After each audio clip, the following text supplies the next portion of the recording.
ఈరోజు మనతో పాటు ఉన్నారు యాంపీ రిజిస్టర్డ్ మ్యూచువల్ ఫండ్ డిస్ట్రిబ్యూటర్ మరియు చార్టర్డ్ వెల్త్ మేనేజర్ రమా రాజేష్ గారు. మ్యామ్తో మాట్లాడి మ్యూచువల్ ఫండ్స్ గురించి, కొత్త స్కీమ్స్ గురించి కొన్ని విషయాలు తెలుసుకుందాం. నమస్తే మ్యామ్. నమస్తే మ్యామ్, సెబీ కొత్తగా ఇంకొక స్కీమ్ తీసుకొచ్చిందని విన్నాను, SIF. అసలు ఇది ఏంటంటారు? ఈ స్కీమ్ ముఖ్య ఉద్దేశం ఏంటంటారు? అసలు ఇది ఏ టైప్ ఆఫ్ ఇన్వెస్టర్స్ కి బెస్ట్ అంటారు? అసలు SIF అంటే ఏంటో కొంచెం క్లారిటీగా చెప్తారా మాకు?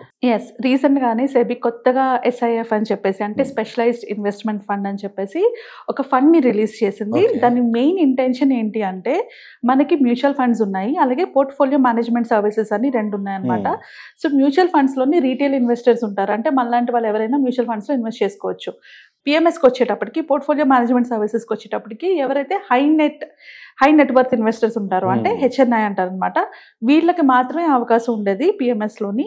సో ఇప్పుడు ఏమవుతుందంటే, ఇన్వెస్టర్స్ ఎక్కువ మంది ఇన్వెస్ట్ చేస్తున్నారు, కాకపోతే వాళ్ళకి కరెక్ట్ ఐడియా లేక స్టాక్ మార్కెట్లో వీటిలో ఇన్వెస్ట్ చేసుకుని చాలా మంది లాస్ అవుతున్నారు. సో ఈ గ్యాప్, అంటే ఇక్కడ PMS సర్వీసెస్ చాలా మంది తీసుకోలేరు, బికాస్ వాళ్ళ దగ్గర అంత డబ్బులు లేవు. అలాగని మ్యూచువల్ ఫండ్స్ మీద పెట్టేదాని మీద ఎక్కువ అమౌంట్ ఉంది. అంటే మ్యూచువల్ ఫండ్స్ అంత పెడుతున్నాను కదా, నాకు నాలెడ్జ్ వచ్చింది కదా, నేనే అడిషనల్ ఇన్వెస్ట్మెంట్ చేసుకుంటే ఎలా ఉంటుందనే కదా స్టాక్ మార్కెట్లో పెట్టుకుంటున్నారు. ఈ గ్యాప్ ఏదైతే ఉందో, అంటే మన PMSకి అండ్ రీటైల్ ఇన్వెస్ట్మెంట్ మ్యూచువల్ ఫండ్లో ఇన్వెస్ట్ చేసే వాళ్ళకి గ్యాప్ ఏదైతే ఉందో, ఈ గ్యాప్ని ఫిల్ చేయడానికి ఈ కొత్త స్కీమ్, స్పెషలైజ్డ్ ఇన్వెస్ట్మెంట్ ఫండ్ అన్న కొత్త స్కీమ్ని రిలీజ్ చేసింది.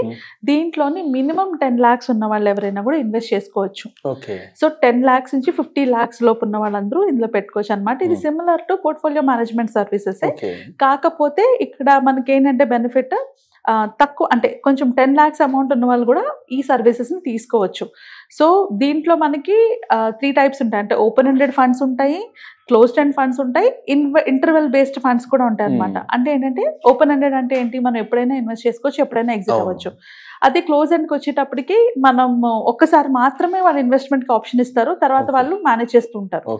ఇంటర్వెల్ ఏంటంటే ఆన్ అండ్ ఆఫ్, ఒకసారి ఎలా చేస్తారో ఒకసారి ఆపుతారు, అట్లా అనమాట. సో ఇందులోని మనకి ఓన్లీ ఈక్విటీయే కాదు, ఓన్లీ డెటే కాదు, RIITs, ఇన్వెస్ట్ INVITs వీటన్నిటిలో కూడా పెట్టుకోవచ్చు. అంటే మల్టీ సెక్టార్ అనమాట, మల్టీ సెక్టార్లో ఇన్వెస్ట్ చేసుకోవచ్చు. దీనికి కూడా మనకు ఒక ఫండ్ మేనేజర్ ఉంటారు, వాళ్ళు మేనేజ్ చేస్తారంటే these are qualified and certified professionals అనమాట.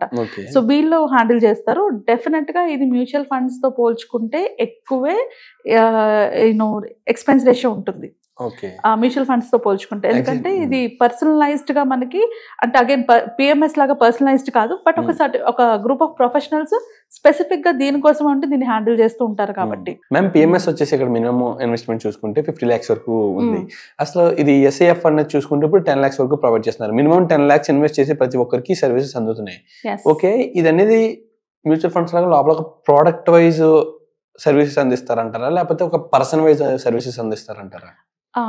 ఇది very important question. Actually PMS లో మనకి ఏమవుతుందంటే పర్సనలైజ్ సర్వీస్ ఉంటుంది, బట్ ఇందులో వచ్చేటప్పటికి ఇది డిజైన్ అయిపోయిన ప్రోడక్ట్ అనమాట. సో దీన్ని పర్సనలైజ్డ్ కాదు, but at the same time multi sectors, not only equity, not only debt, not only ఇవి కాకుండా మనకి మల్టీ సెక్టార్స్ ఉంటాయి అనమాట. లైక్ ఐ సెడ్ RIITs లో కానీ, INVITs లో కానీ, వీటిలో కూడా వాళ్ళు ఇన్వెస్ట్ చేస్తారు. మల్టీ ఎక్స్పోజర్ ఉంటుంది, దీనికి స్పెసిఫిక్ టీమ్ ఉంటుంది, అండ్ ఇది కొత్తగా లాంచ్ చేశారు కాబట్టి దీని మీద ఎక్కువ ఫోకస్ కూడా ఉంటుంది, ప్రొఫెషనల్ మేనేజ్మెంట్ ఉంటుంది. And definitely high risk compare చేసుకుంటే, మనం మ్యూచువల్ ఫండ్స్ తో కంపేర్ చేసుకుంటే హై రిస్క్. ఇది అందరి కోసం కాదు, ఇది ఎవరైతే నాకు ఇంకా ఎక్కువ రిస్క్ తీసుకోగలను అనుకుంటున్నాను, నేను ఇంకా ఎక్కువ, నాకు రిటర్న్స్ కూడా ఎక్కువ కావాలి, నేను రిస్క్ ని బేర్ చేసుకోగలను అనుకుంటున్నాను, అంటే stock market, this is specifically targeted to stock market investors అనమాట. స్టాక్ మార్కెట్ లో ఇన్వెస్ట్ చేసుకొని ఎక్కువ సంపాదించాలనుకున్న వాళ్ళు రిస్క్ తీసుకోవడానికి ఎక్కువగానే రెడీగా ఉంటారు కదా. సో అలాంటి వాళ్ళ కోసం ఇది, this is not for regular people గా, ఇది ఎవరైతే ఎక్కువ రిస్క్ బేర్ చేయగలరో అలాంటి వాళ్ళకి. అండ్ అలాగే మనకి సెబీ అండరే వర్క్ అవుతుంది కాబట్టి రెగ్యులేటరీ కూడా మనకి ఏం ప్రాబ్లం ఉండదు. సో ఇంకా డీటెయిల్డ్ గా మనకి డీటెయిల్స్ కావాలంటే నేను లింక్ గ్రూప్ లో పెడతాను, ఎవరైనా ఇంట్రెస్ట్ ఉన్న వాళ్ళు చదువుకోవచ్చు దాని గురించి. అండ్ ఇది రీసెంట్ గానే లాంచ్ అయింది కాబట్టి ఎవరైనా అడ్వాంటేజ్ తీసుకోవాలన్నా కూడా తీసుకోవచ్చు. అండ్ మ్యామ్, ఈ SIF అనేది హై రిస్క్ అని చెప్తున్నారు కదా, ఇందులో రిటర్న్స్ అనేది ఎంతవరకు ఇస్తాను, యావరేజ్ రిటర్న్స్ అంటే ఏమన్నా ఒక ఎస్టిమేషన్ ఏమన్నా ఇచ్చారా మేము వాళ్ళు?